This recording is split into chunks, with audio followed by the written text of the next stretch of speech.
Moi, je respecte la police. Faut armer la police à mort. Faut leur donner beaucoup plus de pouvoir que ce qu'ils ont actuellement. Beaucoup plus. Hotep, apprendre son histoire est un acte de résistance. La vidéo que vous êtes en train de regarder, je mettrai le passage en entier, c'est plus de 2 millions de vues. Bon, moi, j'y arrive pas. Je fais des vidéos avec de l'historicité, des vidéos historiques, hein. Ça fait 1000 vues, mais dès qu'il y a des polémiques, ça fait beaucoup de vues. Bon, c'est pas ça le problème. C'est que sur TikTok, comme la parole est libre, les gens disent absolument n'importe quoi. Il est très facile, je connais pas cet individu, si vous le connaissez, dites-moi qui c'est en commentaire, mais il est très facile, quand on a une grosse montre, la coupe à la Ronaldo, etc., de dire les policiers, faut les armer à mort et leur donner encore plus de pouvoir. Là, il parle de la France, bien entendu. Je rappelle qu'en France, la police, dans les années, on va même pas montrer dans les années 60, hein, les tenues qu'ils avaient, années 70, années 80, vous aviez ça. Le policier avec sa cravate, plutôt gardien de la paix sociale, etc., hein, qui allait secourir la veuve et l'orphelin. Et après, il y a eu une évolution, voilà, toujours dans cette dynamique de gardien de la paix. Mais en 2024, vous avez ça. Là, on est dans autre chose. La police française, la police nationale, s'est militarisée très clairement, aussi bien dans les tenues, dans le matériel, dans l'équipement. Je rappelle que les policiers sont porteurs d'une arme de service qui est un pistolet automatique de 9 mm, un Sig Sauer SP2022, qui en fait a une capacité d'arrêt immédiate. Je n'ai rien contre ça, dans la mesure où on a pu le voir lors des attentats de Charlie Hebdo, ou bon, le Bataclan, etc. Il est clair que les policiers, pour faire face à ce type de menace, doivent être armés en conséquence. On a doté les policiers aussi de fusils d'assaut qu'ils portent maintenant sur la voie publique. Vous avez peut-être fait attention. Naturellement, cela reste encore une mesure prise face aux risques terroristes. Il n'y a pas de sujet. Mais là, il y a un autre sujet. C'est la formation de ces policiers. Ce n'est pas moi qui le dis, c'est un préfet, un sous-préfet, des gens de la police. Le recrutement a été raboté, c'est-à-dire que maintenant, vous avez un recrutement qui se fait avec des notes très très basses. On parle de 4 sur 20, un recrutement totalement, bidon en fait, hein, parce que vous savez, les policiers aujourd'hui, les gardiens de la paix, je parle des gardiens de la paix parce que c'est les plus nombreux dans le corps de la police nationale, peuvent rentrer comme adjoints de sécurité, c'est un contrat d'emploi jeune. Et en fait, ils n'ont pas besoin de diplôme. Et je rappelle qu'aujourd'hui, avec la réforme, pour être gardien de la paix, il faut le baccalauréat. Quand vous êtes adjoint de sécurité, il ne faut pas le baccalauréat. Il n'y a pas besoin d'être une lumière pour être adjoint de sécurité. Et moralité des courses. Et attention, je ne dis pas ça en étant entre guillemets arrogant ou insolent ou insultant. Quand ils sont adjoints de sécurité, ils peuvent passer un concours interne qui va leur permettre de devenir gardiens de la paix. Aujourd'hui, il y en a de plus en plus qui le font. Résultat, ça fait baisser le niveau du recrutement. Bon, ça, c'est un premier point. Le deuxième point, c'est que les violences policières n'ont jamais été aussi exacerbées. L'assassinat de jeunes noirs et de jeunes maghrébins en France, c'est pas un fait nouveau. Ça a commencé très tôt, d'ailleurs en 1961, quand ils jetaient des Arabes dans la Seine, en l'occurrence des Algériens qui manifestaient pacifiquement, on était dedans. Quand, le 16 juillet 1942, ils arrêtaient les citoyens français de confession juive pour les livrer au convoi de la mort, pour qu'ils aillent mourir avec des enfants, etc., des femmes et des hommes, mourir dans les camps de concentration allemands, c'est les policiers qui ont été les chercher. Donc en vérité, quand on regarde bien, la police, hein, en France, a toujours eu, entre guillemets, ce rôle, pas de gardien de l'État, de serviteur de l'État avec une légitimité sur la violence et sur le fait d'assassiner des citoyens. Maintenant, il y a des affaires emblématiques. Il y a quand même de jeunes noirs qui se sont retrouvés dans des commissariats à Paris du 18e arrondissement avec une balle dans la tête et les mains attachées dans le dos. Bon, tout ça nous laisse songeurs sur une chose, que cet individu nous dise « la police, il faut l'armer à mort ». C'est déjà le cas. La police, il faut lui donner encore plus de pouvoir. Je rappelle que la police nationale en France a, entre guillemets, la légitimité de l'action violente contre les citoyens. Un citoyen qui se bat avec un policier pour se défendre, il va perdre au tribunal. Maintenant, vous avez des vidéos, vous avez les téléphones, et d'ailleurs, beaucoup de personnes ont été sauvées par ces vidéos. Vous savez, le jeune homme à Marseille qui a eu la tête à moitié rabotée parce qu'il s'est pris un coup de flashball, on se demande pourquoi on lui a tiré dessus. Monsieur Rodriguez des Gilets jaunes qui a un œil en moins, tous ses œils éborgnés, etc.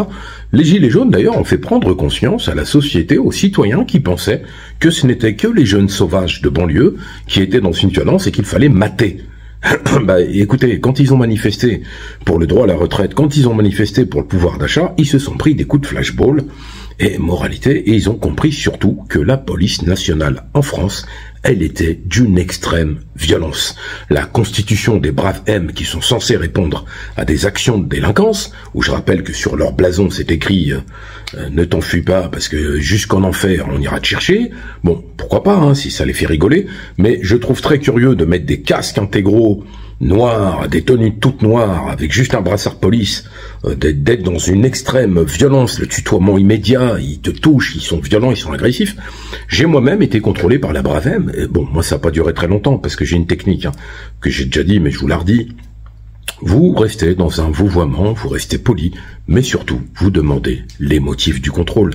Et si les motifs du contrôle ne sont pas clairs, vous demandez sur quelle base vous êtes contrôlé, sur quelle base on vous arrête, et surtout si vous êtes en état d'arrestation. Si c'est le cas, eh bien, vous demandez à voir un officier de police judiciaire pour qu'on vous signifie que vous êtes en état d'arrestation, avec la motivation de cet acte. En général, ils l'ont pas. S'ils ont une ordonnance du procureur de la République dans la poche, vous autorisant à vous contrôler, parce que le contrôle d'identité, bien qu'aléatoire, doit être néanmoins justifié, et dans la mesure où vous n'êtes pas en état d'arrestation, vous demandez l'autorisation de pouvoir partir et de circuler librement. Je rappelle que la France est un pays du droit. On a des droits, malgré tout, hein, malgré cet état devenu de plus en plus policier, et le droit, il est très clair. Donc quand vous vous faites contrôler par des policiers qui sont virulents, ne vous énervez pas, même si c'est répétitif, restez courtois et dites-leur droit dans les yeux l'article 78-2 du code pénal, etc. Oui, bon, vous pouvez les retrouver sur Internet dans le détail, je les ai pas par cœur. Mais essayez de retenir au moins les articles concernant le contrôle d'identité et comment il est encadré, et surtout, demandez le motif. Ils n'ont pas à mettre leurs mains dans vos poches, ils n'ont pas, entre guillemets, à vous tutoyer et à vous rudoyer. Ça reste des fonctionnaires de police qui sont d'abord là pour la protection de la sécurité et des biens. Ils ont un code de déontologie que beaucoup oublient. Il ne faut pas rêver, ils n'ont pas l'autorité suprême. Ce sont des agents de la paix, mais ce sont surtout, en fait, des agents et des agents de police judiciaire, des officiers de police judiciaire qui sont au service du pouvoir judiciaire, qui est le seul pouvoir en France, avec le pouvoir législatif et exécutif, à, entre guillemets, avoir une séparation des pouvoirs pour pouvoir justement permettre aux citoyens de se défendre. En tout cas, la vidéo de ce monsieur est impitoyable et écoutez bien la suite. Beaucoup plus. Genre un mec il est là, il dit des choses bizarres, tu plaques, menottes, embarques. En Russie, tu dis un truc à un flic et t'es mort mec, t'es mort. Moi j'ai vu une fois un gars qui se faisait interpeller en Russie, il a juste essayé de faire comme ça, mec le flic, pied sur la tête. Bam, bien, j'aurais fait pire, vraiment. Là on tombe dans quelque chose de très drôle, c'est la comparaison. Il nous dit qu'en Russie, les gens, si tu bouges à peine, ils te mettent par terre, ils te foutent le pied dessus, c'est ce qu'il faudrait faire en France. Alors, je rappelle qu'aux États-Unis, je vous donne un exemple qui m'est arrivé, hein, quand j'étais très jeune, à Los Angeles d'ailleurs, j'étais adolescent, je traverse la route, à Santa Monica d'ailleurs, je traverse un boulevard, où tout le monde était à l'arrêt, les piétons, et moi je me suis dit, bon, il n'y a pas de voiture, je vais y aller, parce que j'allais pas attendre. En plus, vous savez, là-bas, c'est avec des mains, les feux, c'est pas bonhomme vert, bonhomme rouge. Mais en tout cas, il n'y avait pas de voiture. Moi, je voyais que tout le monde attendait. Alors moi, je me suis dit, bon, là, j'y vais. Et quand j'y suis allé, je peux vous dire que, sans que je ne comprenne pourquoi et comment, il y a des policiers que j'avais pas vus, qui étaient de l'autre côté, ils m'ont attrapé, don't move, freeze, etc., par terre, ils m'ont plaqué et tout, j'étais gamin, j'étais adolescent. Et après, moi, je leur ai expliqué, je ne savais pas, je me suis excusé, ils m'ont dit, ok, ça va pour cette fois. Là, j'ai compris où j'étais. Et je peux vous dire que plusieurs fois aux États-Unis, je me suis fait contrôler par des policiers. Là, on n'est pas en France. C'est-à-dire quand ils vous contrôlent, hein, yes sir, ok, oui monsieur, mais les mains sur le volant, vous les mettez, et vous faites en sorte de rester en vie, parce que si vous tombez sur un policier quelque peu, puis je parle même pas des shérifs, qui ont encore une autre dynamique quand vous êtes en dehors de la ville de Los Angeles, par exemple, hein, il faut rester très courtois, mais surtout obéir à ce qu'ils vous disent. Tout ça pour vous dire que l'État policier américain, avec sa police municipale, hein, les polices comme LAPD, etc., la police de Los Angeles, les shérifs, les polices d'État, les contrôles sur la route, voilà, vous pouvez vous faire flinguer, parce que eux-mêmes se sont déjà fait tirer dessus, comme ça. Donc du coup, ils sont très nerveux. Bon, en tout cas, là, il a pris la Russie. Je suis allé à Moscou, il n'y a pas de policier qui m'a mis par terre, hein, je veux dire... Je dis pas que c'est bien ce qu'ils font les policiers russes. Je dis juste que, effectivement, même en Égypte, par exemple, je peux vous dire que, voilà, vous faites un geste de travers, vous mangez une baffe, et voire deux, et après ils vous tapent. Hein. Vous allez en Afrique aussi, dans certains pays, et ils vont vous taper aussi. Donc, ce que je veux dire par là, c'est pas que ces policiers sont pires qu'en France, c'est pas ça le propos.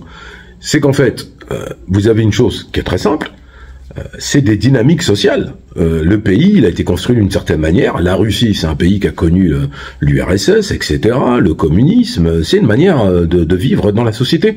Maintenant, prendre en référence ça, bah, écoutez, si moi en France, je suis dans la rue et qu'un policier me fout par terre parce que j'ai dit par exemple pourquoi vous me contrôlez et qu'il me met le pied sur la tête, ça va pas bien se passer par la suite, parce qu'au bout d'un moment, on va être relâché, et c'est là que ça va poser des problèmes.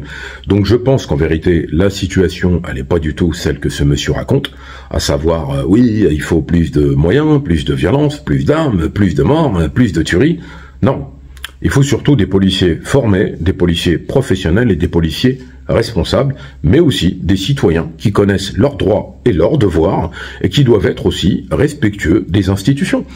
Maintenant, que les choses soient très claires, il faut être très vigilant, parce que si ça fait 2 millions de vues, ça donne un message à certaines personnes, que ce soit la jeunesse, que ce soit ceux qui veulent rentrer dans la police. Hein, je vois venir ceux qui vivent dans des petits villages et qui n'ont jamais croisé un maghrébin ni un noir, et qui rentrent avec des fantasmes. Il faut être très clair. Vous voyez, même en Martinique, par exemple, où ils ont envoyé la CRS numéro 8, on a vu comment ils se comportaient. Donc, en tout cas, moi, j'adhère pas du tout. Si vous adhérez, mettez-moi des commentaires, expliquez-moi pourquoi, pour vous, la police devrait être encore plus armée et plus violente, et je vous répondrai volontiers. Merci de vous abonner.